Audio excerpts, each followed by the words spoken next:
Selamat berjumpa kembali pada kuliah musik liturgi.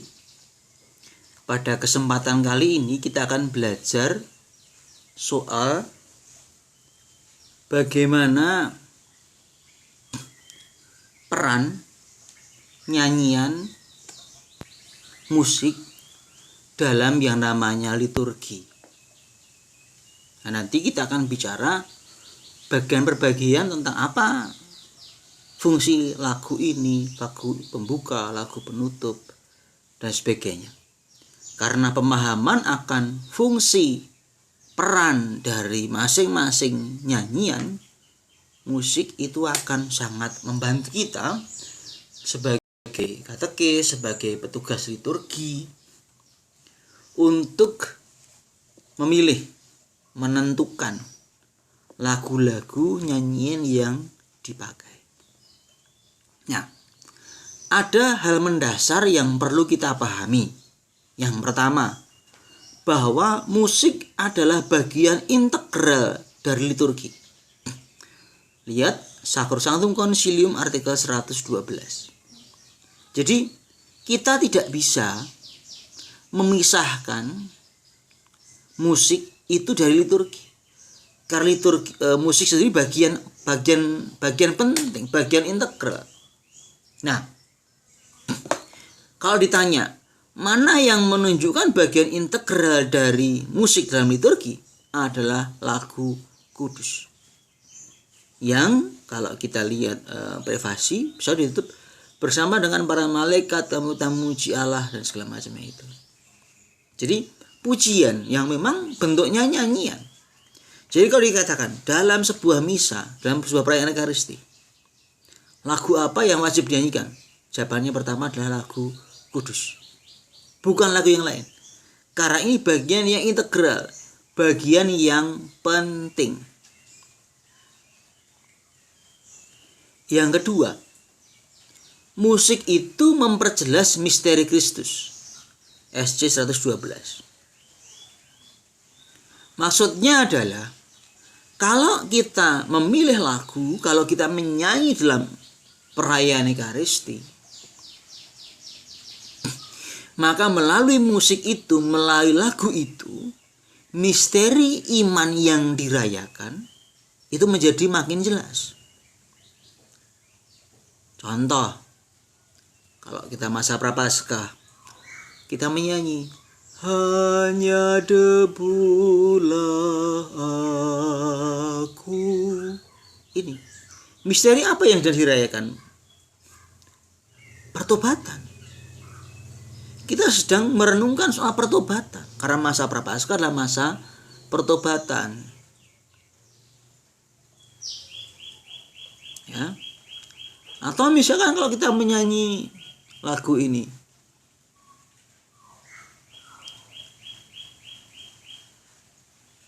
Hades te fideles leti triumphantes. Nah, misalkan kita langsung tahu ini masa apa? Natal.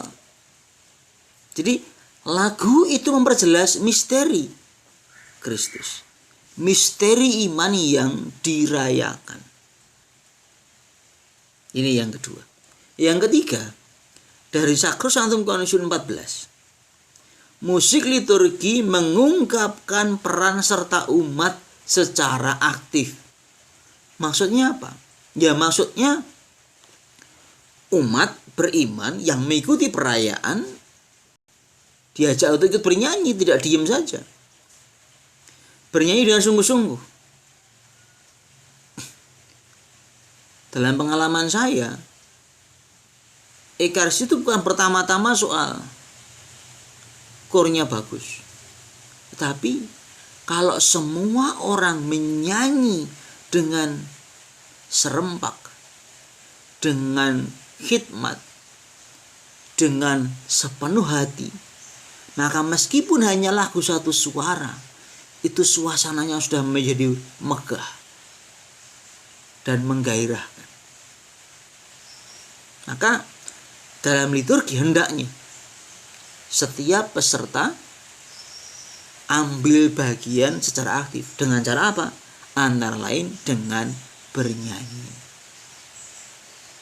Ini hal mendasar yang harus teman-teman pahami kalau kita mau bicara soal peran musik nyanyian dalam liturgi. Nah,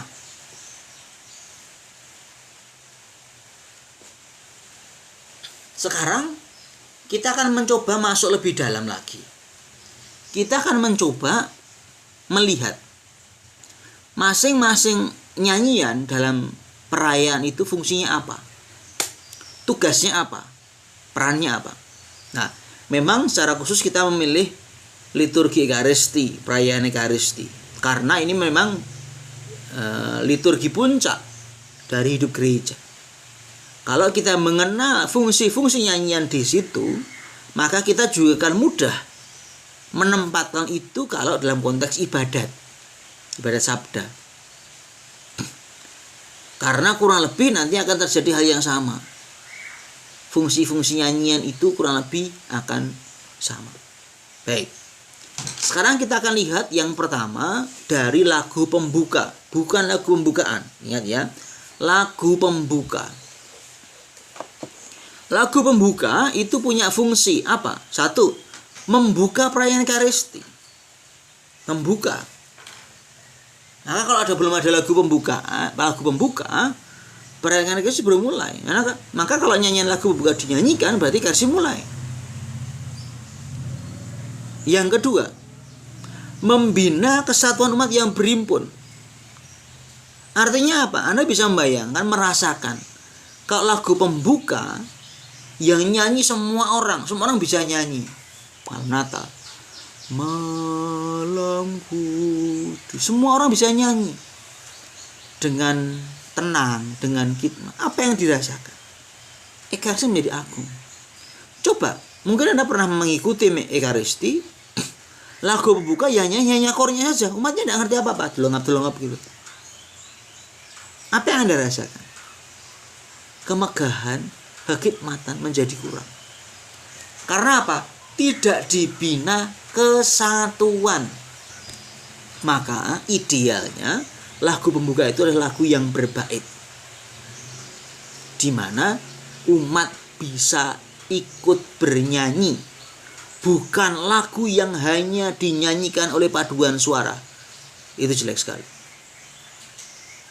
Jadi lagu pembuka harus bisa dinyanyikan oleh semua umat yang hadir. Kalau lagunya baru gimana? Ya dilatih sebelum misa. Yang ketiga, mengantar masuk pada misteri iman yang dirayakan pada liturgi tersebut, sesuai masa dan pesta liturgi. Artinya apa? Kalau kita menyanyikan lagu pembuka, memilih lagu pembuka, maka lagu pembuka yang dipilih harus sesuai dengan misteri iman yang dirayakan, sesuai dengan masa liturginya. Mosok masa Prapaskah Anda mau nyanyi Oh datanglah Immanuel, tebus umatmu Israel. Gak mungkin. Lagu Oh datanglah Immanuel lagu masa Advent. Kalau masa Prapaskah, ya hanya debulah aku, itu menjadi lagu yang sering kita dengarkan. Karena sekali lagi, masing-masing dalam lagu itu menjelaskan, mengantar orang pada misteri iman yang dirayakan. Atau yang lainnya misalkan,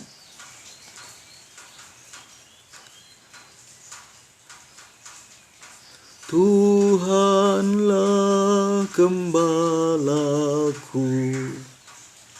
Kalau kita mulai nyanyi lagu itu sebagai lagu pembuka, kita diingatkan kembali, oh ternyata kita akan mendengarkan bacaan-bacaan misteri tentang Allah sebagai gembala, Yesus sebagai gembala.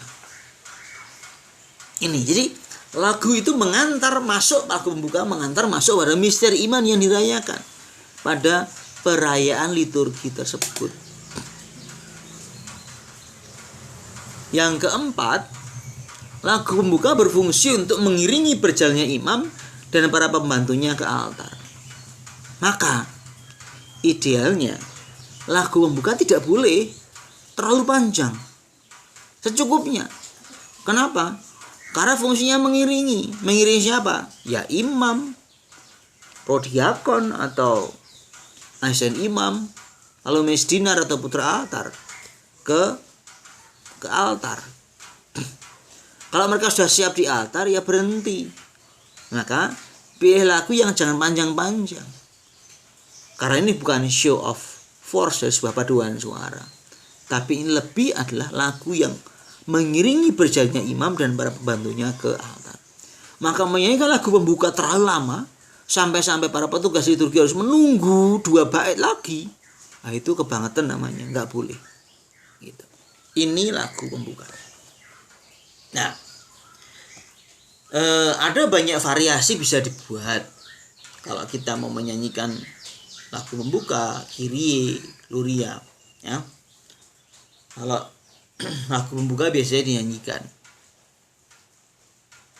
Nah, nanti begitu Kyrie, Gloria bisa diatur, didaraskan atau dinyanyikan dan sebagainya. Nanti bisa Anda lihat sendiri. Berikutnya, kita akan melihat doa tobat dan Tuhan kasihanlah kami.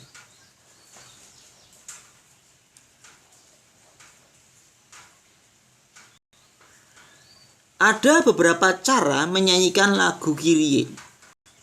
Tuhan kasihanlah kami. Yang pertama, dia dinyanyikan atau didaraskan saat ungkapan tobat. Cara A atau cara B dan cara B. Saya mengaku kepada Allah yang Maha Kuasa segala macamnya. Nah, itu absolusi umum terus kita baru menyanyikan lagu Kyrie. Ini cara pertama. Cara kedua, dinyanyikan dengan berselang-seling dengan doa tobat cara C. Itu maksudnya bagaimana? Jadi misalkan, Tuhan Yesus Kristus, Engkau telah menebus dosa umat manusia. Lalu kornya kan, Tuhan kasihanilah kami. Nah, itu cara dinyanyikan dengan selang-seling. Cara yang ketiga, Tuhan kasihanlah kami, Kyrie tidak dinyanyikan, tetapi doa tobat dipakai menggunakan pemercikan air, diiringi lagu Aspergesme atau Vidi Aquam. Aspergesme, percikilah aku. Nah, ini ya. Ya Tuhan, dengan hisop maka aku lebih putih. Kurang lebih begitu, saya agak lupa. Nah, ini termasuk cara tobat di beberapa paroki di Keuskupan Agung Semarang yang saya tahu. Mereka punya kebiasaan setiap minggu pertama dalam bulan menggunakan doa tobat dengan cara pemercikan air, diiringi lagu Aspergesme. Jadi ini 3 cara. 3 cara untuk menyanyikan Tuhan kasihanlah kami dan doa tobat. Ya. Jangan hanya monoton selalu dengan cara yang pertama, bisa seling dengan cara kedua, bisa dipakai cara ketiga. Dan ini butuh perjanjian juga, kesepakatan, kangsenan begitu, janjian dengan imam. Gloria merupakan kidung pujian yang dilambungkan berkat Roh Kudus kepada Bapa dan Putra. Maka kalau kita lihat, Gloria ini punya 3 bagian. Yang pertama adalah pujian para malaikat.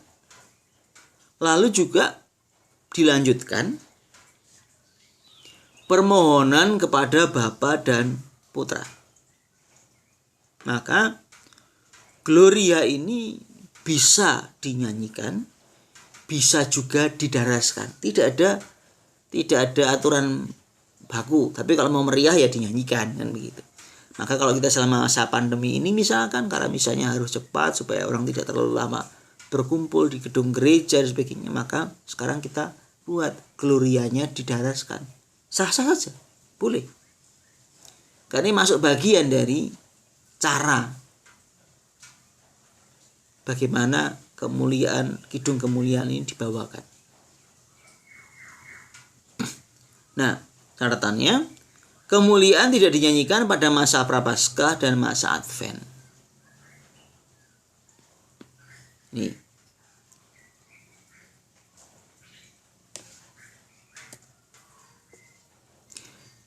Berikutnya kita masuk pada liturgi sabda. Kalau tadi ritus pembuka, sekarang masuk liturgi sabda. Liturgi sabda bersifat dialogis, di mana Allah menyapa umatnya melalui kitab suci dan homili. Umat menanggapinya dengan mazmur tanggapan, syahadat, dan juga doa umat. Nah, mari kita lihat. Nyanyian yang ada dalam liturgi sabda adalah pertama mazmur tanggapan. Ya. Bedakan dengan lagu antar bacaan. Mazmur tanggapan berarti mazmur yang menanggapi bacaan. Kalau lagu antar bacaan, lagu yang menyelingi bacaan-bacaan. Tidak ada hubungannya antara bacaan dengan lagu antar bacaan. Dalam Ekaristi kita memilih yang namanya lagu, memakai mazmur tanggapan. Karena ayat-ayat yang dipakai dalam mazmur itu memperdalam sabda Allah dan menanggapi sabda Allah yang baru saja didengarkan. Nah, biasanya konten isi dari mazmur disesuaikan dengan bacaan pertama. Dan biasanya mazmur tanggapan ini diambil dari kitab kebijaksanaan atau kitab mazmur. Nih, jadi beda ya, bukan lagu antar bacaan tapi lagu mazmur tanggapan. Karena apa? Menanggapi. Loh, kalau ibadah sabda gimana? Apakah ada mazmur tanggapan? Bisa dibuat. Kalau tidak ada ya jadinya hanya lagu antar bacaan. Selingan saja. Berikutnya, lagu bait pengantar Injil, BPI. BPI berfungsi untuk mempersiapkan umat untuk mendengarkan Injil yang diwartakan. Mempersiapkan. Maka, ayat dari BPI biasanya mengutip sebagian dari Injil yang akan didengarkan. Itu nanti kalau Anda ketemu misalkan ibadat atau misa ujub, bacaannya imamnya milih sendiri, begitu ya. Loh, bagaimana BPI-nya? Anda bisa membuat dengan cara mengambil sedikit kutipan dari ayat dalam Injil tersebut.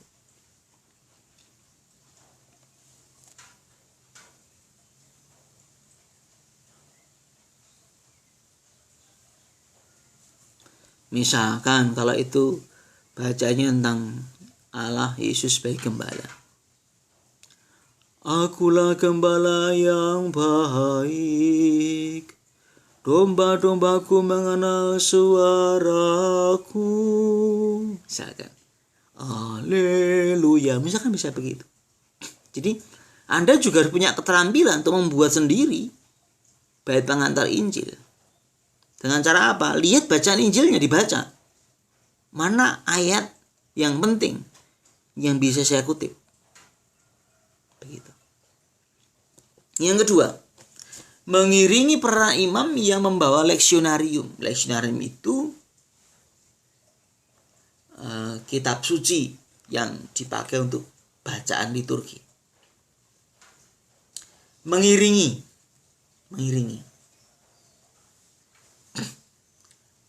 Maka wajib dinyanyikan karena mengiringi,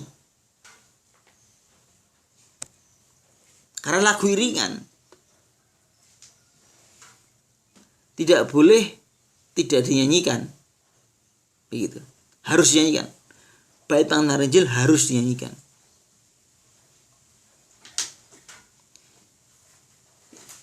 Nah, kalau tidak dinyanyikan gimana? Ya nggak boleh dibaca. Dulu ada beberapa kekeliruan yang sering terjadi. Imam sampai di mimbar lalu mengatakan, mendaraskan, bukan menyanyikan ya, mendaraskan. Haleluya, haleluya. Bersabdalah Tuhan, hambamu mendengarkan. Haleluya, haleluya. Tidak boleh. Karena haleluya ini fungsinya adalah mengiringi. Nah, mengiringi kok, yang diiringi sudah sampai, menjadi tidak benar kan begitu. Maka jika tidak dinyanyikan, maka haleluya tidak usah dibaca. Mending tidak pakai, tidak apa-apa. Kalau tidak bisa dinyanyikan. Nah, haleluya dinyanyikan kecuali masa prapaskah. Maka masa prapaskah diganti. Terpujilah Kristus Tuhan, Raja mulia dan kekal. Ini karena tidak ada haleluya.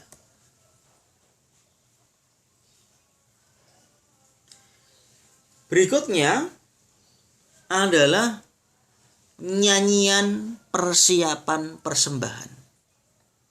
Ya. Bukan nyanyian persembahan. Kalau nyanyian persembahan kan berarti offering, memberi. Tapi ini nyanyian persiapan. Karena persembahan dalam Yesus adalah Yesus sendiri. Nyanyian persiapan persembahan berfungsi untuk mengiringi perarakan persembahan dan membina kesatuan umat dan mengantar umat masuk dalam misteri Ekaristi yang dirayakan. Jadi fungsi pertama fungsi mengiringi. Mengiringi apa? Peraraan. Yang kedua, membina kesatuan umat sehingga masuk pada misteri yang dirayakan. Maka ya nyanyian persiapan persembahan harus dipilih sesuai dengan misteri yang dirayakan. Nah, nyanyian persembahan karena lagu iringan, maka dinyanyikan secukupnya saja. Setelah imam persiapan selesai, lagu sebaiknya sudah selesai. Boleh enggak dinyanyikan? Boleh. Selama pandemi ini kita bisa melihat bagaimana nyanyian persiapan tidak dinyanyikan.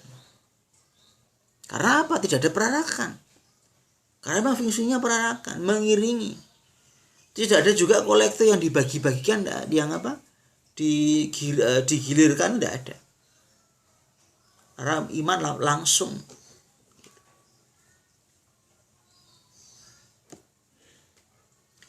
Berikutnya lagu kudus.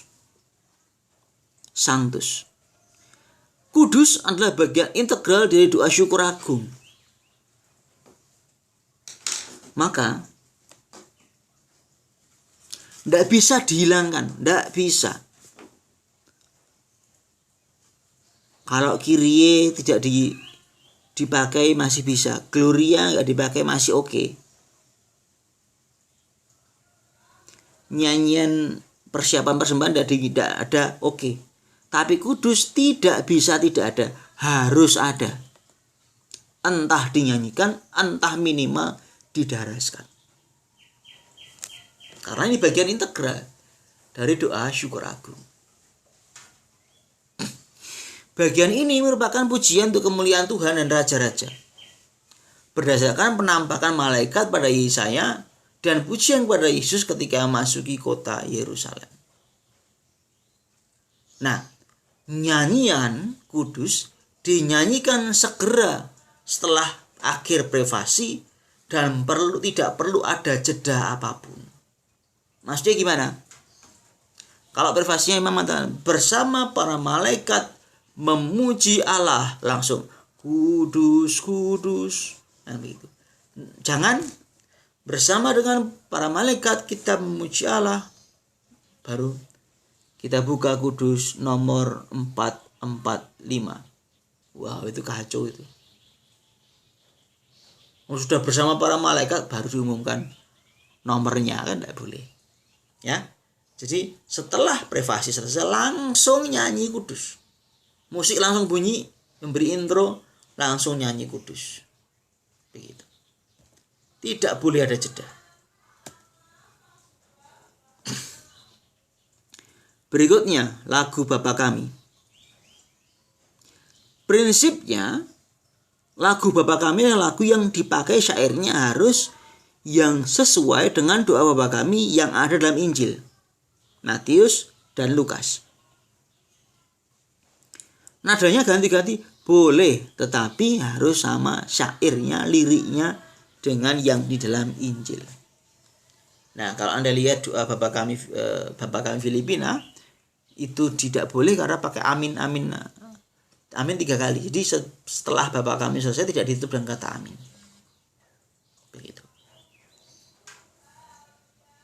Setelah Bapa Kami lanjutkan dengan embolisme, doa damai, lalu juga doa salam damai. Berikutnya adalah nyanyian iringan pemecahan roti dan anak domba. Jadi ada 2 ya. Ada lagu iringan pemecahan roti, ada lagu anak domba. Nah, lagu ini berfungsi untuk mengiringi pemecahan dan pencampuran roti. Kenapa lagu ini ada? Dulu hostinya rotinya itu gede. Sehingga imam harus memecah-mecah roti itu dengan butuh banyak waktu. Daripada nunggu nanti juga tidak jelas, maka lalu dikasih lagu. Nah, fungsinya mengiringi. Maka kalau tidak ada boleh tidak? Boleh. Lagu iringan pemecahan roti tidak harus dengan nyanyian anak domba, lalu juga bisa dengan lagu yang lain. Maka kalau Anda lihat puji syukur, ada lagi nyanyian pemecahan roti. Tuhan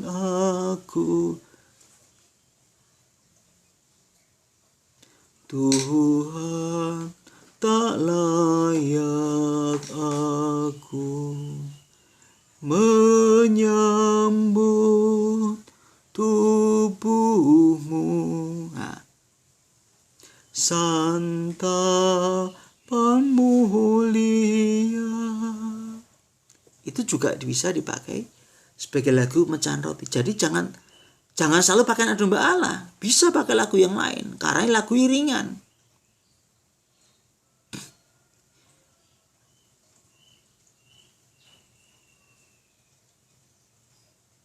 Maka di puji syukur itu ada 2 jenis lagu.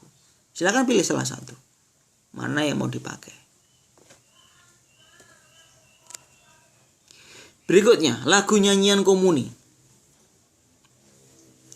Nyanyian komuni berfungsi untuk mengiringi umat dalam menyambut Tuhan, meneguhkan persaudaraan dan persatuan umat batin sebagai tubuh Kristus. Lalu juga membina suasana doa. Maka catatannya 1, jangan keburu-buru nyanyi. Artinya apa? Ketika komuni dimulai, beri waktu untuk saat hening. Diam dulu, baru nyanyi. Yang kedua, nyanyikan secukupnya. Artinya apa? Jangan terlalu berlebihan. Kalau komuninya sudah selesai ya sudah. Nggak usah dipanjang-panjangkan sampai bosen nih, sampai nunggu dan sebagainya. Dan yang terakhir, bukan menjadi show. Artinya apa? Ya ini lagu mengiringi Tuhan, bukan pentas. Maka sebaiknya hindari juga memberi tepuk tangan.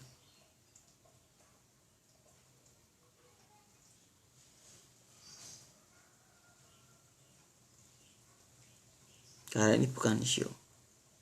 Dan ini seringkali menjadi problematis di lagu komuni ini.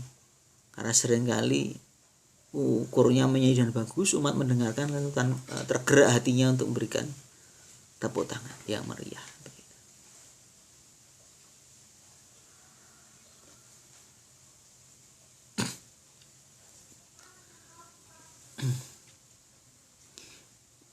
Lagu berikutnya adalah lagu yang sekarang ini sudah jarang dipakai, yaitu nyanyian madah syukur. Ini adalah pujian syukur atas perayaan Ekaristi yang sudah dirayakan. Bersyukur, oh saya sudah menerima tubuh Kristus sebagainya. Nah, lagu ini dinyanyikan setelah imam selesai membersihkan piala dan kembali ke tempat duduk. Karena lagu syukur, madah syukur, maka pilihannya lagu yang bisa dinyanyikan semua umat. Dalam beberapa kasus bahkan lagu kemuliaan bisa digeser ke sini, dinyanyikan setelah komuni selesai. Tapi kalau tidak dinyanyikan juga tidak apa-apa. Bisa dipilih yang namanya saat hening. Diam, hening untuk bersyukur atas rahmat Ekaristi yang telah diterima. Berikutnya, bagian terakhir adalah nyanyian penutup. Fungsinya apa? Menutup perayaan Ekaristi. 2. Memberi gairah dan semangat kepada umat agar mereka pergi menjalankan perutusan untuk mewartakan kabar damai kebaikan Tuhan dengan gembira, bukan dengan sedih. Meskipun masa Prapaskah, meskipun masa Advent, tetapi lagu penutup adalah lagu perutusan. Perutusan berarti apa? Orang disuruh pergi, disuruh pulang, mewartakan kabar gembira, mewartakan damai sejahtera. Maka pilihan lagunya kalau misalnya masa Prapaskah ya jangan hanya debu. Ini tidak boleh. Karena setelah Ekaristi orang mengalami puncak persatuan dengan Kristus, ya pulang dengan semangat, gembira.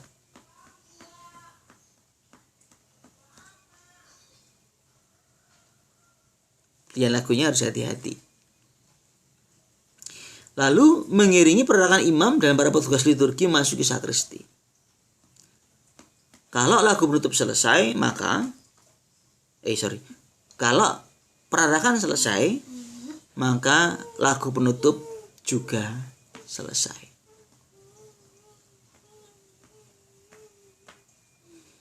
Baik. Kira-kira ini. Jadi peran musik dalam liturgi, terutama dalam perayaan Ekaristi, dan Anda harus mengerti betul fungsi dari masing-masing. Karena pemahaman akan fungsi ini akan membantu kita untuk memilih, bisa memilih lagu dengan baik. Itu saja untuk topik kali ini tentang peran musik dalam liturgi. Terima kasih, selamat belajar.